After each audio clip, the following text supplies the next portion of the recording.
Well, good morning, everybody. It is Tuesday morning, and it's time for our morning devotional. And our morning devotional this morning is entitled Choosing God's Word. And our devotional verse is Psalm 119, verse 14. In the way of your testimonies, I delight as much as in all riches. One thing we see as we move through this life is at some point every person makes a decision about which way their life will go. Specifically, I'm referring to the choices that young people make. We all figure out what we're going to be when we grow up, so to speak. We make choices about careers, spouses, and even the moral direction that we're going to go in as adults. I fully believe each person makes their choice and that they're responsible for it.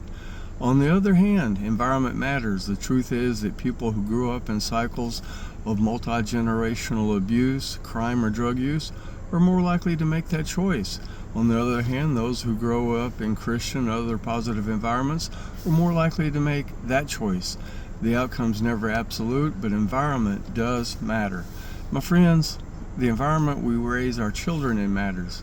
We have choices to make as well, and what the generations after us see in us matters. We are the environment. In the first verse of this section in Psalm 119, the psalmist asks this question: how can a young man keep his way pure? That's Psalm 119:9. Then the writer continues on to answer that very question.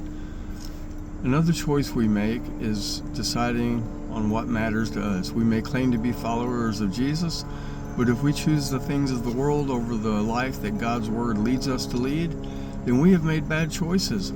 What follows is a repeat of a repeat. Psalm 119, it's the longest chapter in the Bible, and it's all about the sufficiency of God's Word in our lives.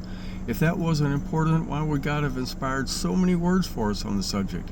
Clearly it matters, and clearly we are slow to get it. I have said that many times as well. If God is repeating Himself, then there's a reason for it. Where do we place God's Word on our list of important things? Do we spend time in it? Then do we go out in the world and try to live it out? Or have we pushed it aside and chosen other things and made them number one for ourselves? Do our lives point those who follow us in the right direction and give them the best opportunity that they can so that they can make the right choice as well? Have a blessed day in the Lord, my friends.